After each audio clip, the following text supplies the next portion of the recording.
I never imagined a Friday afternoon could feel so dangerous. The coffee mug in my hand was still warm, steam curling upward as I organized the quarterly reports that needed printing. The printer hummed its familiar mechanical song, and I was lost in the rhythm of routine when the door to my small office swung open without warning. Declan Shaw stepped inside, the CEO of our company, my boss, the man whose mere presence could make a room feel smaller, whose sharp gaze could dissect a business proposal in seconds. But there was something else about him, something I'd spent 2 years trying to ignore.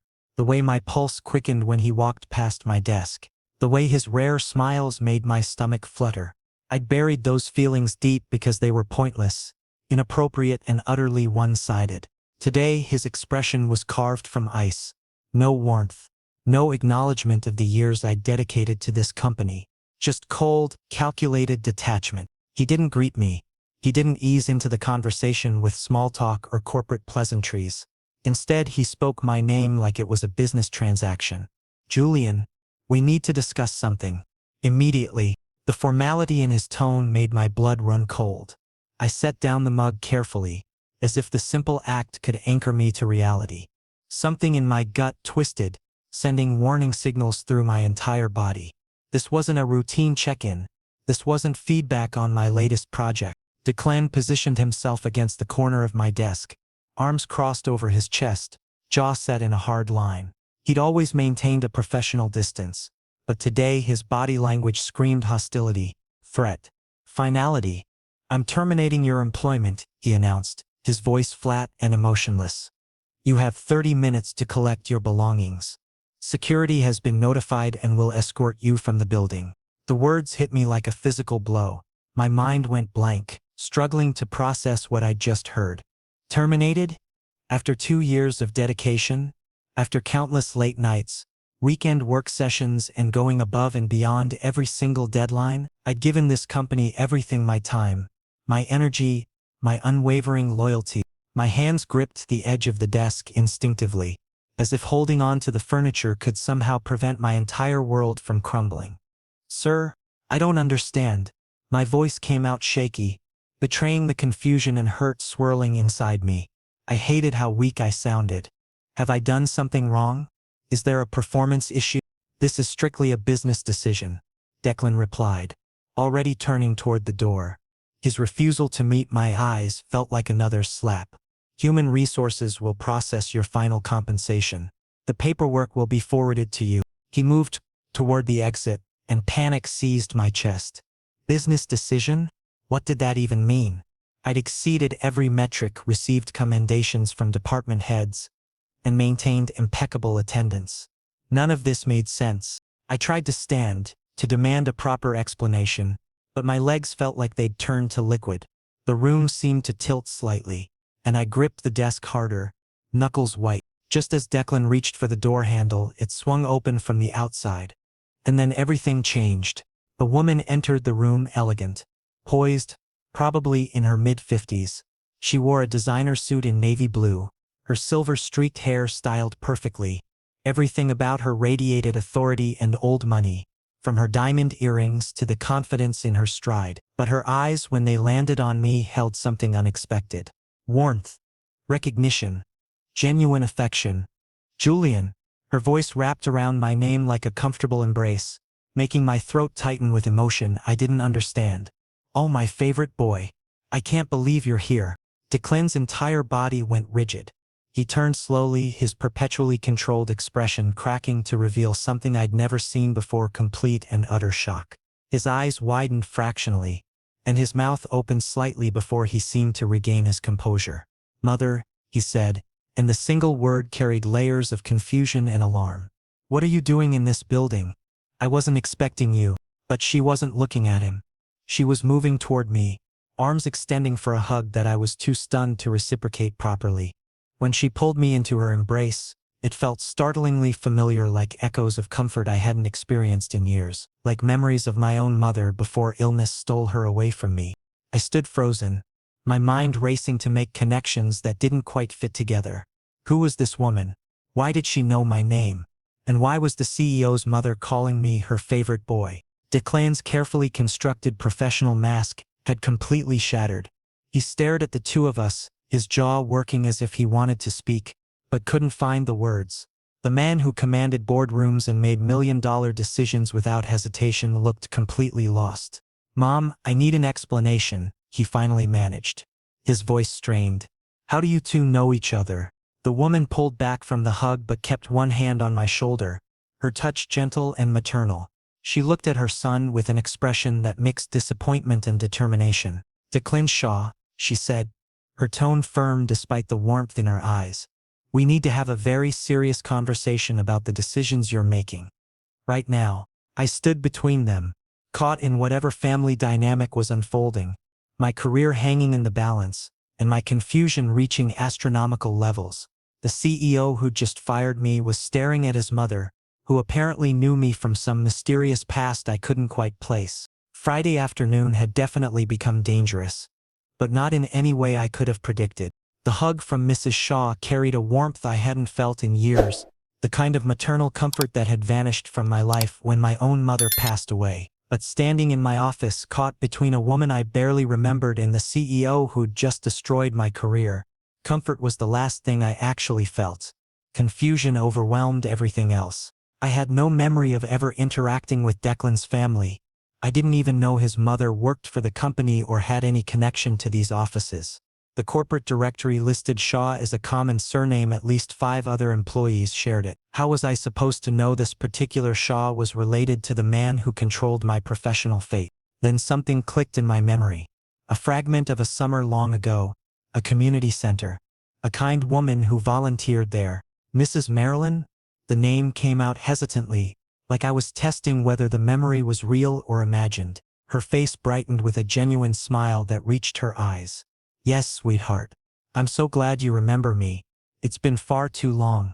Declan's expression transformed from shock to something more volatile, a mixture of betrayal and anger that made his features sharpen. "Stop right there. You two have a history? How is that possible? Julian's been working here for 2 years, and nobody mentioned this connection even once." My stomach knotted. This was spiraling out of control too fast. I needed to explain to make sense of whatever was happening, but my thoughts were scattered.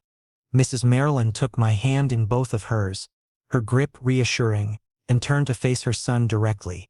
"Declan, this is Julian. Surely you must recall. Though perhaps not, you were always so busy with university during those summers. I volunteered at the downtown community center, the one that provided services for struggling families. Julian was there often." She looked at me with eyes that held sadness for memories she was about to resurrect. "You were so young then. 17? 18? Maybe? Your mother was terminally ill and you were managing everything alone. The bills, her care, your education. I watched you handle responsibilities that would have broken most adults." Pain lanced through my chest. Those memories were buried for a reason. The overwhelming helplessness of watching my mother deteriorate. The mountain of medical bills that felt impossible to climb. The loneliness that came from having no family support, no safety net. I'd worked so hard to move past that chapter of my life. "That was a long time ago, Mrs. Marilyn," I said quickly, desperate to change the subject. "I appreciate what you did back then, but I've moved on. I've built a career you never disclosed," Declan interrupted, his voice low but carrying an undercurrent of accusation. 2 years, Julian. We've worked together for 2 entire years. You attended meetings at my family's estate for corporate events. You've been in rooms with my mother's photograph on the walls. And you never once mentioned knowing her. Because I didn't realize you were her son." My defense came out sharper than intended, frustration mixing with hurt. "Shaw isn't exactly an uncommon name, and your mother never mentioned her son was the CEO of this company." I didn't make the connection because there was no obvious connection to make. Mrs. Marilyn stepped between us, her presence commanding attention despite her gentle demeanor. "Declan, answer me honestly. Why did you terminate Julian's employment? I've seen the quarterly performance reports. He's one of your top performers. His metrics exceed departmental averages, and his project completion rate is flawless." Declan's jaw tightened visibly. He looked uncomfortable, perhaps the first time I'd ever seen him on the defensive, especially in front of his mother. "This is a business matter, Mom. It's complicated. I'd prefer to discuss it privately. A business matter. Mrs. Maryland's voice took on a stern edge that made even the powerful CEO in front of her seem smaller. Or is this personal avoidance? Are you running away from something? I stood awkwardly between them, feeling like an intruder in what had become a family confrontation. Yet somehow I was the central focus, the reason for this tension. Declan glanced at me just for a second, and in that brief moment, I saw something unexpected in his usually guarded eyes. Was that guilt? Regret? Maybe even vulnerability? Julian, Mrs. Maryland said, turning her attention back to me with a warm smile. I insist you come to dinner at our home. This Sunday evening. I won't take no for an answer. We have years to catch up on, and I want to know how you've been managing. Mrs. Maryland, I don't think that's appropriate given the circumstances. I was just fired. Which brings me to my next point, she said firmly, then directed her words at Declan like a command from a general. You will reverse this termination decision. Immediately. Reinstate Julian to his position with full benefits and back pay for any gaps. Declan's face became a canvas of warring emotions, frustration at being overruled, helplessness at defying his mother, and something else I couldn't quite identify. The silence stretched uncomfortably before he finally spoke. Fine, he said through what seemed like gritted teeth. Julian, your employment will continue. Consider the termination rescinded. But there was no relief in his voice. No happiness. Just defeat. Mrs. Maryland smiled, satisfied with the outcome.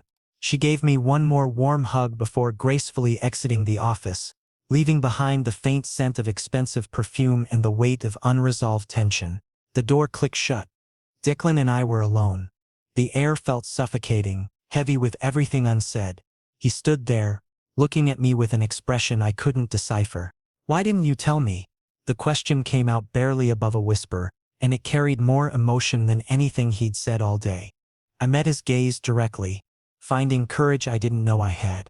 Because you never asked. Walking into the office on Monday morning felt like entering a battlefield where everyone had already chosen their sides.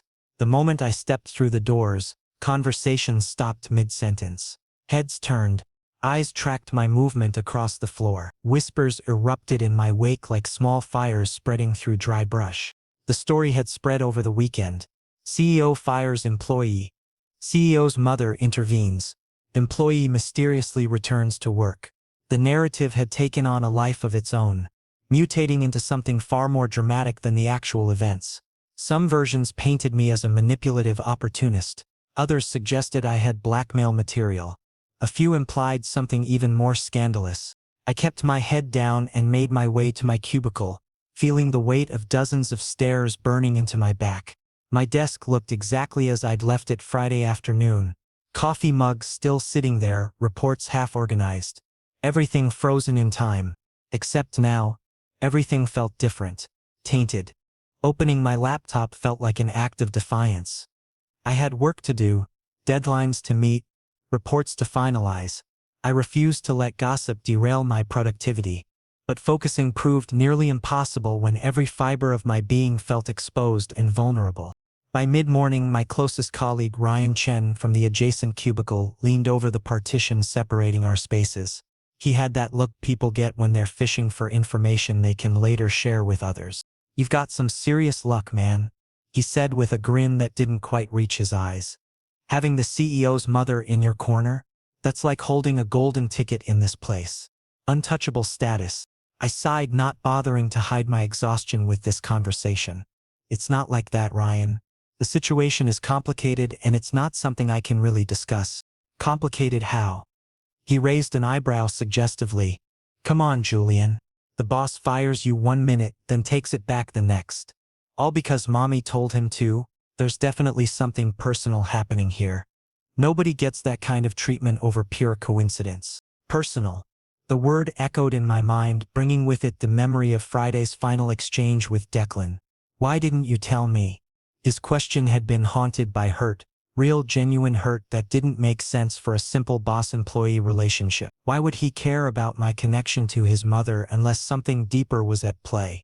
I pushed the thoughts aside. Speculation would only drive me crazy. The day dragged on with agonizing slowness. Lunch was a minefield of awkward silences and pointed looks from coworkers who clearly had opinions about my situation. I ate quickly in the break room and escaped back to my desk, counting the hours until I could leave. But at 4:30 in the afternoon, my phone buzzed with a message from Declan's executive assistant. "Mr. Shaw needs to see you in his office. Please bring the Henderson project files." My heart rate spiked immediately. The Henderson project wasn't due for review until next week. This wasn't about work. This was about something else entirely. I gathered the files with trembling hands and made my way to the executive floor. The elevator ride felt endless, each floor ding amplifying my anxiety. When I reached Declan's office door, I paused, steadying my breathing before knocking. "Enter."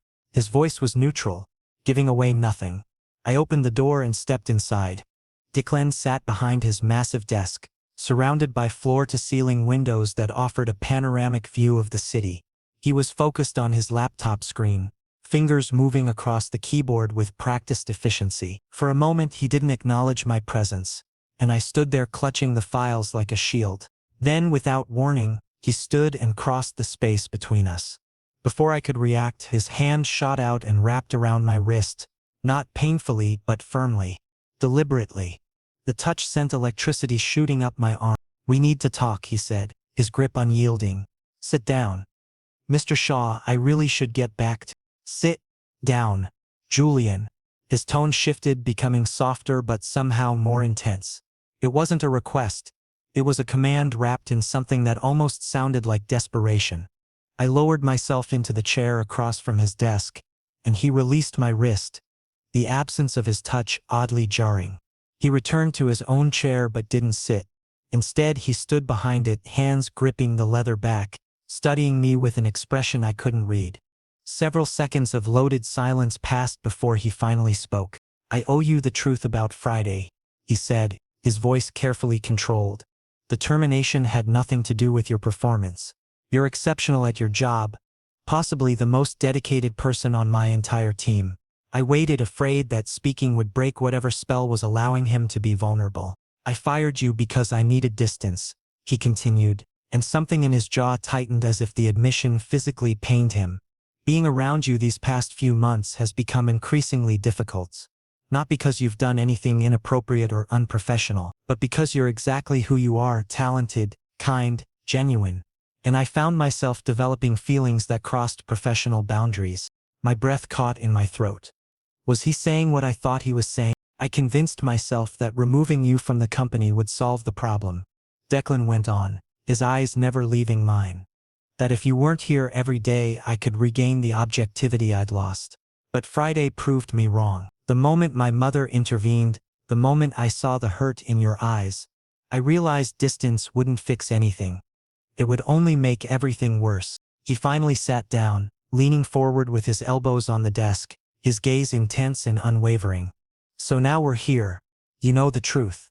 And I need to understand something, Julian. When we're alone in this office, I don't want corporate formality. I don't want the walls we maintain for everyone else." I found my voice, though it came out shakier than I intended. "Then what do you want?" "Honesty," he replied simply.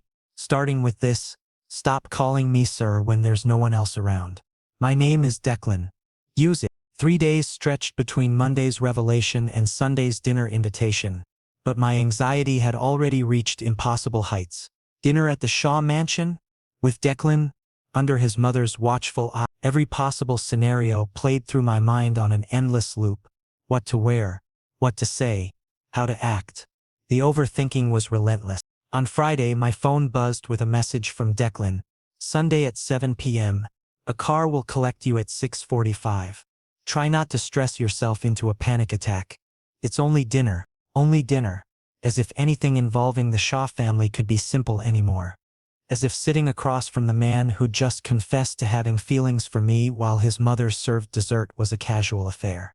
Sunday evening arrived with cruel inevitability. I dressed carefully, a pressed button-down shirt in navy blue, tailored charcoal slacks, leather shoes polished to a shine. Not too casual, not overly formal, professional yet approachable. I changed 3 times before settling on this combination. The car arrived at exactly 6:45 p.m. A sleek black Mercedes with tinted windows and leather interior that probably cost more than my annual salary. The driver was professionally courteous, offering nothing beyond a polite greeting. The 20-minute drive through increasingly upscale neighborhoods did nothing to calm my nerves. The Shaw estate exceeded every expectation I'd tried not to have.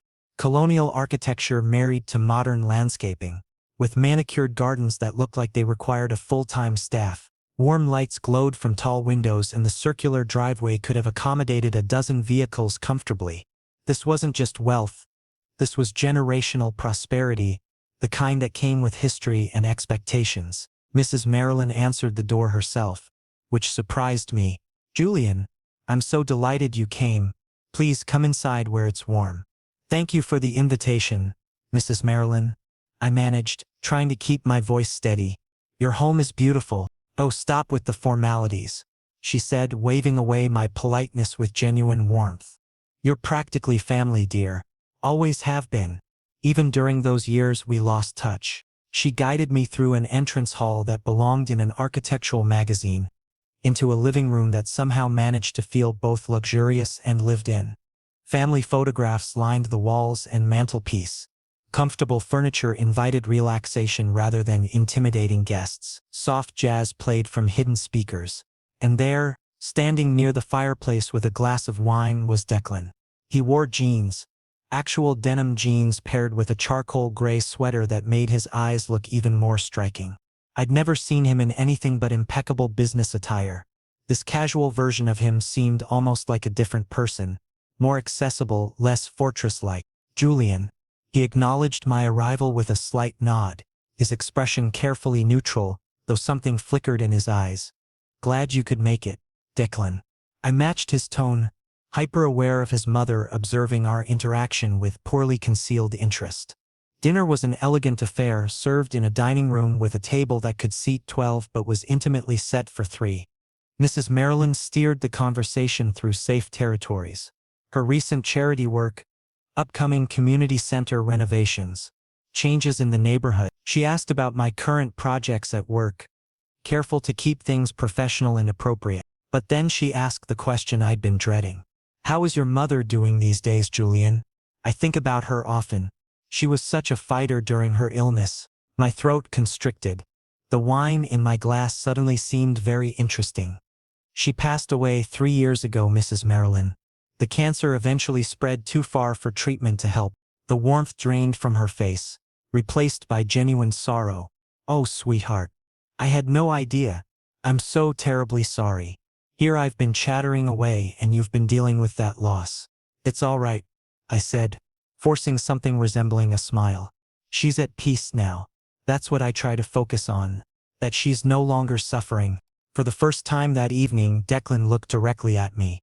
Really looked at me. His eyes held an emotion I couldn't quite name, sympathy mixed with something deeper, more personal. Understanding, perhaps, or recognition of shared pain. After dinner, Mrs. Marilyn insisted on showing me the library, a 2-story room lined with books that smelled of leather and old paper, then the conservatory, where she grew orchids. Finally, she paused outside a closed door on the 2nd floor. "Declan's room is just here," she said with a smile that was far too knowing. "He mentioned you both share an interest in classic literature. I'm sure he has some volumes you'd enjoy browsing. I'll be in the kitchen preparing dessert. Take your time." She disappeared down the hallway before I could protest, leaving me standing alone outside Declan's private space. The setup was obvious, transparent, and apparently, Mrs. Marilyn was an active participant in whatever was developing between her son and me. I knocked softly. "Declan?" "It's unlocked." His room surprised me. I'd expected something ostentatious, a display of wealth and status. Instead, I found a space that was almost minimalist. A large bed with simple linens, a desk with a laptop and neat stacks of files, bookshelves filled with worn paperbacks and hardcovers. One wall held framed photographs, including one of a much younger Declan with his mother, both laughing at something off camera. "My mother has the subtlety of a sledgehammer," Declan said from behind me. I turned to find him closing the door, not locking it but definitely ensuring privacy. "She orchestrated this entire evening to get us alone together." She seems to think we need to talk. I replied carefully. She's right. He moved to his desk, pulling open a drawer. I need to show you something. It's important that you understand this isn't new. What I'm feeling, it's been building for months, and I've been documenting it like an idiot. He withdrew a leather-bound journal, worn at the edges from frequent handling. My curiosity warred with uncertainty as he opened it to a marked page and held it out to me. The handwriting was precise, controlled, so typically Declan. But the word, watch Julian present the quarterly analysis today. He has this way of explaining complex data that makes everyone in the room lean forward, engaged. Afterward, he stayed late helping Sarah from accounting understand the new software, even though it wasn't his responsibility. 6 months of fighting this and I'm losing the battle. He lights up spaces just by entering them. This is becoming impossible to ignore.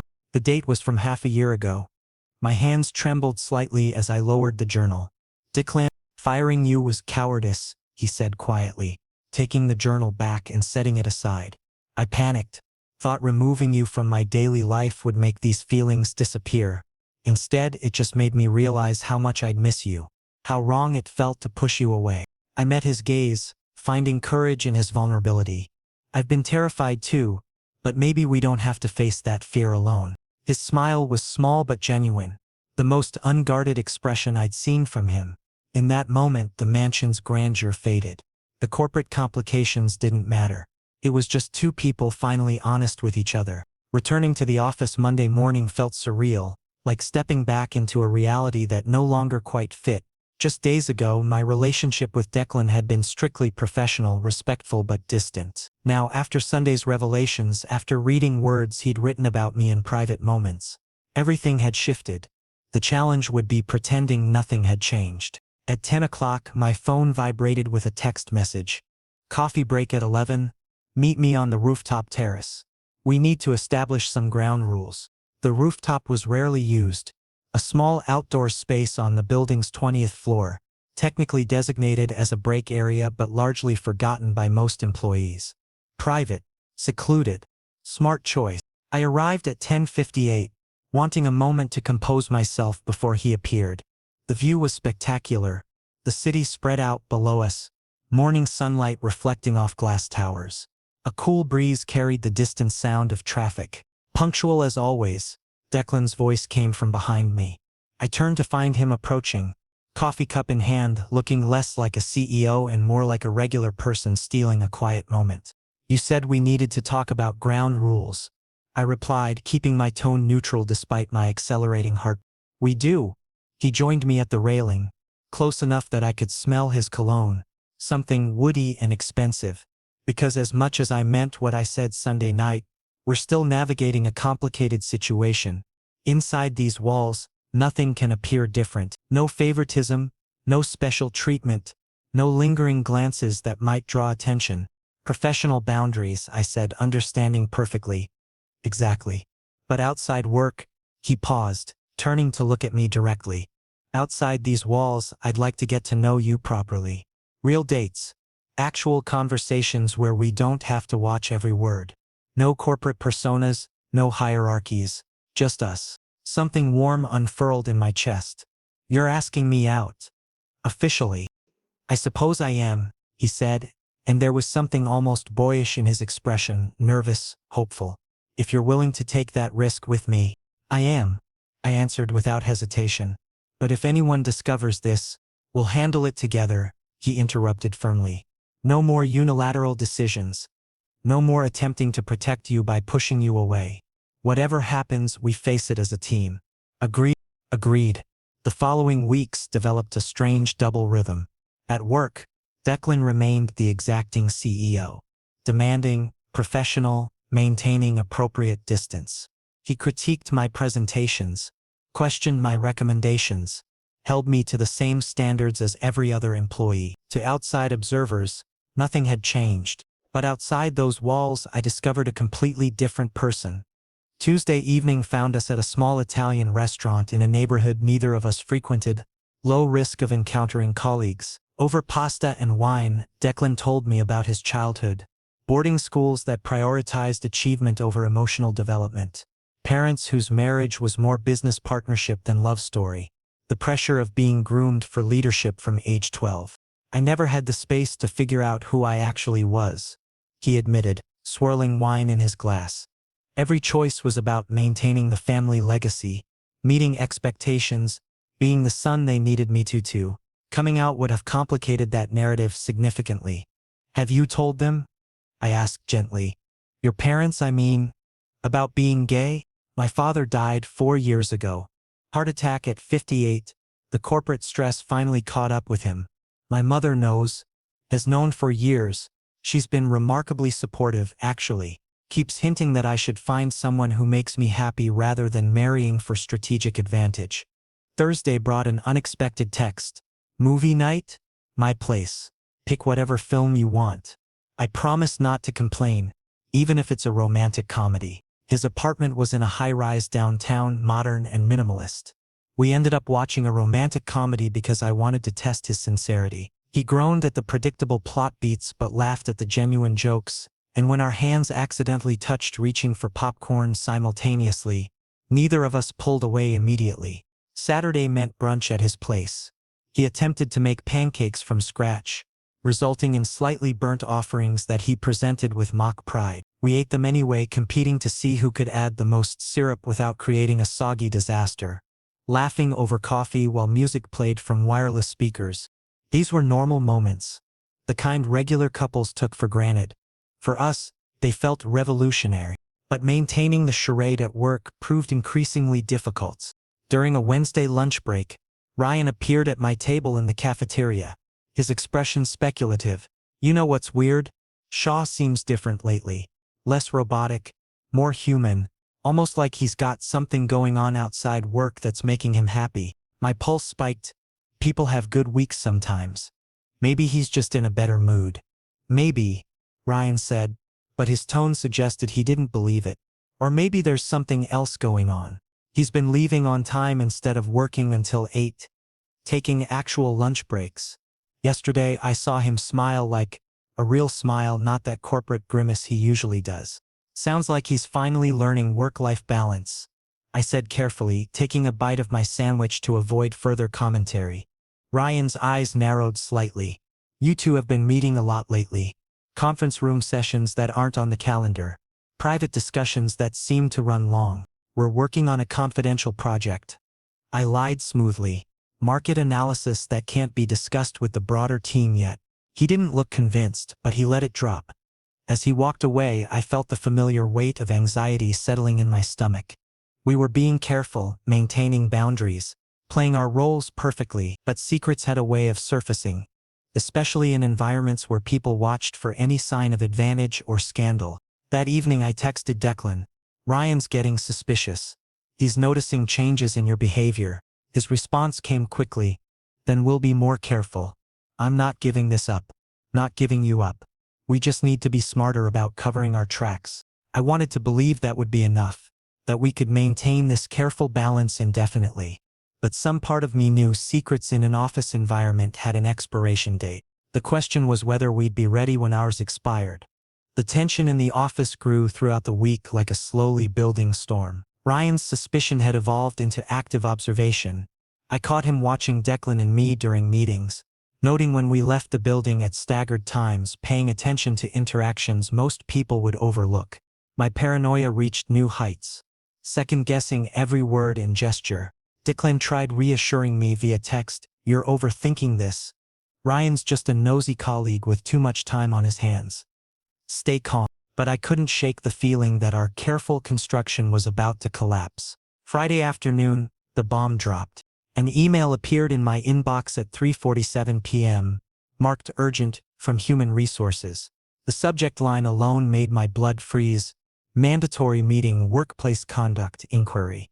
Please report to HR immediately to discuss matters related to company policy compliance. This is a mandatory meeting and cannot be rescheduled. My hands went numb. This was it.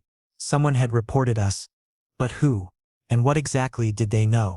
The HR office was on the 14th floor, decorated in neutrals designed to be non-threatening but somehow managing the opposite effect. Miss Patricia Chen sat behind her desk, her expression professionally blank. And there, in one of the visitor chairs, sat Declan. His posture was rigid, jaw tight, eyes focused on the middle distance. "Mr. Brooks, please sit," Patricia said, gesturing to the empty chair beside Declan. I sat, very aware of the inches between us, of how we couldn't even look at each other without potentially revealing something incriminating. Patricia opened a manila folder, scanning its contents before speaking. "We've received an anonymous complaint regarding inappropriate conduct between you and Mr. Shaw. The complaint alleges a personal relationship that violates company policy on romantic involvement between supervisors and their direct reports." My stomach dropped. Anonymous, but the details in that folder would tell us who. "This is baseless," Declan said immediately, his CEO voice fully engaged. "Julian is an exemplary employee. We maintain strictly professional interactions. This is clearly someone attempting to damage reputations out of personal grievance." Patricia's expression didn't change. "The complaint includes specific details. Private meetings in conference room B that don't appear on official calendars. A dinner at your family residence on a Sunday evening. Observations about changed behavior patterns and frequent text communications. Ryan." Every detail pointed to him. He'd seen me after the Sunday dinner, noticed Declan's improved mood, tracked our movements. His jealousy had finally motivated action. "Mrs. Shaw invited Julian to dinner," Declan countered. "She's known him for years through volunteer work. That's a family connection, not a workplace relationship. As for meetings, we're collaborating on sensitive projects that require discretion." Nevertheless, Patricia continued, unmoved by his explanations, "Company policy requires investigation of all such complaints. Until the inquiry concludes, Mr. Shaw, you'll be removed from Julian's direct supervision chain. Julian will be temporarily reassigned to the marketing department under Susan Reynolds. This is effective immediately." "This is absurd," Declan's voice rose slightly, the first crack in his composure. "You're disrupting department operations based on an anonymous accusation with no substantial evidence.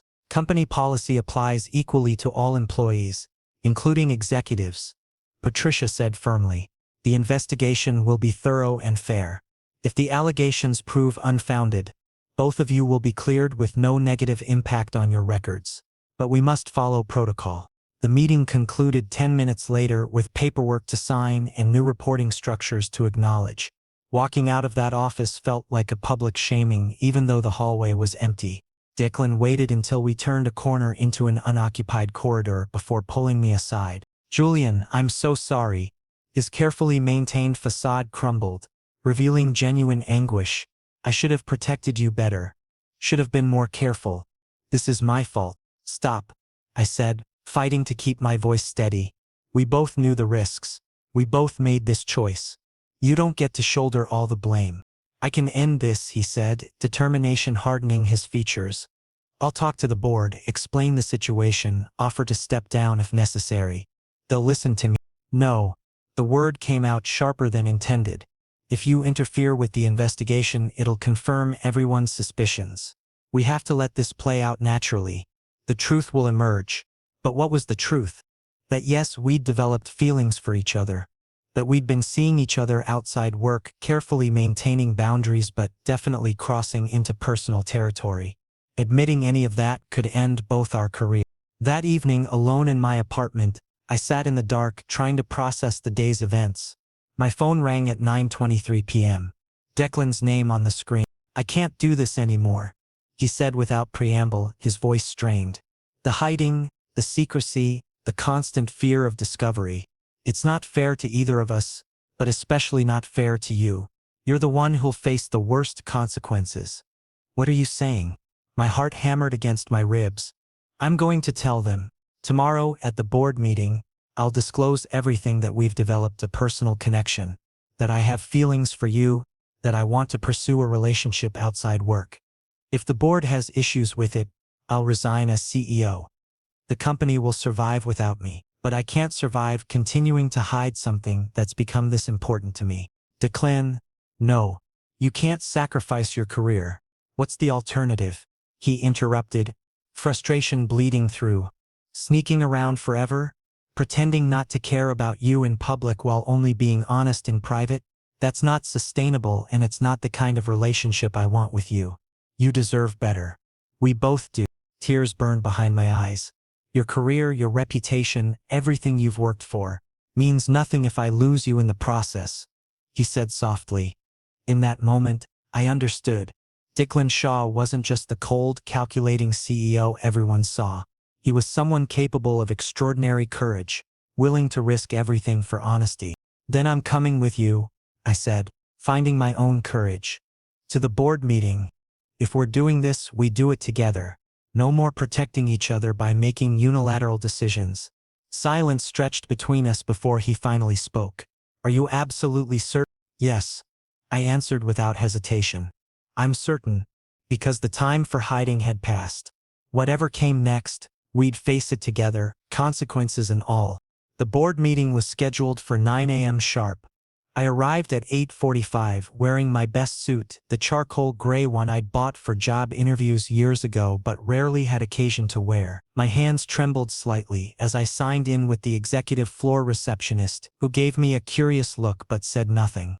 Declan was already in the conference room when I entered.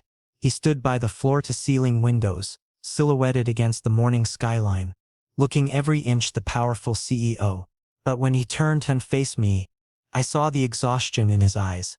He clearly hadn't slept. You didn't have to come, he said quietly, though we both knew that wasn't true. Yes, I did. The board members began filing in at 8:55. 12 faces I recognized from company newsletters and quarterly presentations, seasoned executives, major shareholders, people who controlled the fate of thousands of employees with their decisions. Marilyn was among them, and her eyes widened when she saw me standing beside her son. Patricia Chen from HR entered last, carrying a thick folder that presumably contained the investigation findings. The board chair, Douglas Whitmore, a silver-haired man in his 60s, called the meeting to order. We have an unusual situation this morning. Declan has requested emergency time to address the board regarding a personal matter. Declan, the floor is yours. Declan didn't sit. He remained standing, and I realized this was strategic. It gave him authority, made him harder to dismiss. Thank you, Douglas. I'll be direct because this situation deserves transparency. Over the past few months, I've developed romantic feelings for one of my employees, Julian Brooks, who many of you know from his excellent work on our market expansion projects. The room erupted in whispers. I felt every eye turn toward me, weighing, judging, calculating consequences. Before anyone jumps to conclusions, Declan continued, his voice cutting through the noise, let me be clear about what did and didn't happen.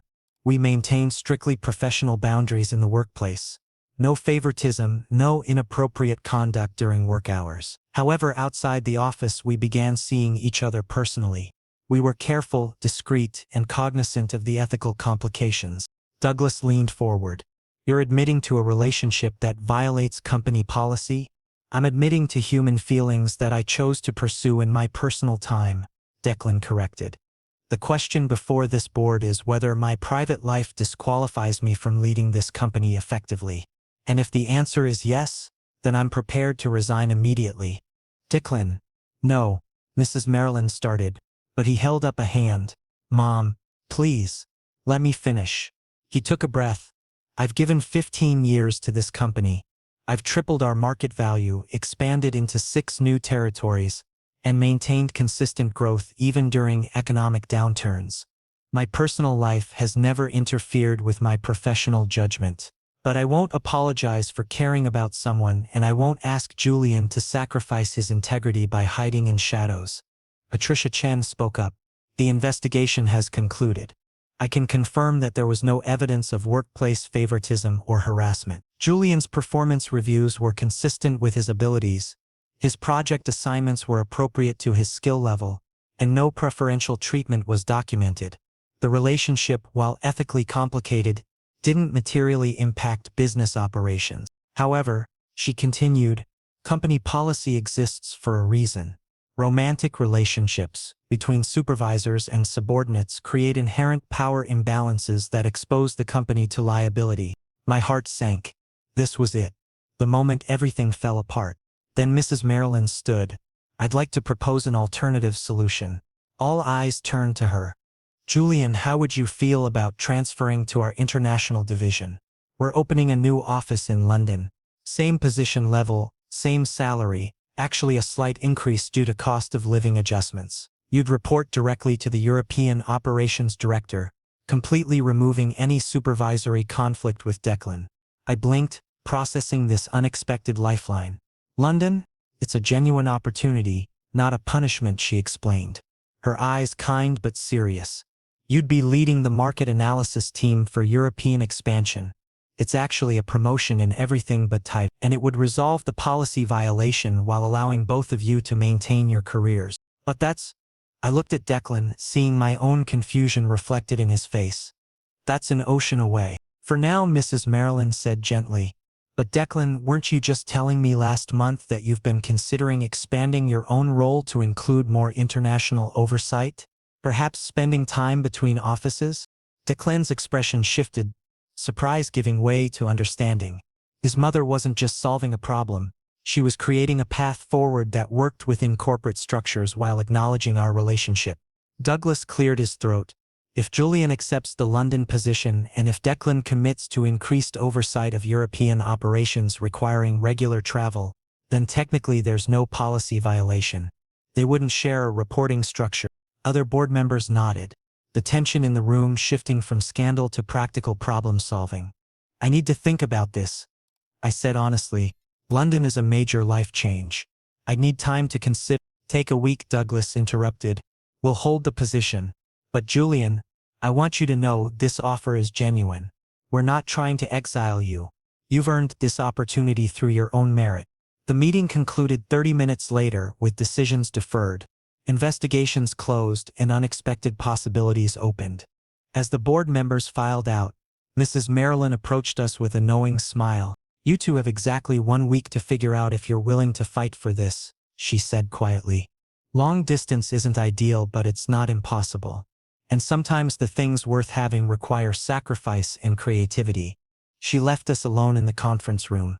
Declan turned to me, his expression vulnerable in a way I'd never seen in a professional setting. I'm not going to pressure you.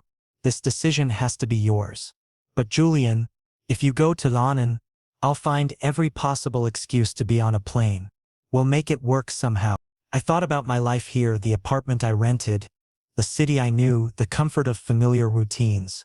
Then I thought about the alternative, adventure, growth, a genuine career opportunity, and the chance to build something real with someone who'd risked everything to be honest about caring for me.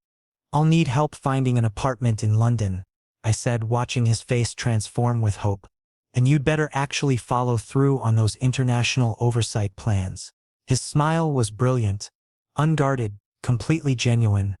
I'll personally oversee every European operation we have, weekly. And somehow, in a corporate conference room at 10:37 on a Tuesday morning, we'd found our imperfect, complicated, surprisingly hopeful ending. Not the fairy tale either of us expected, but maybe something better, something real.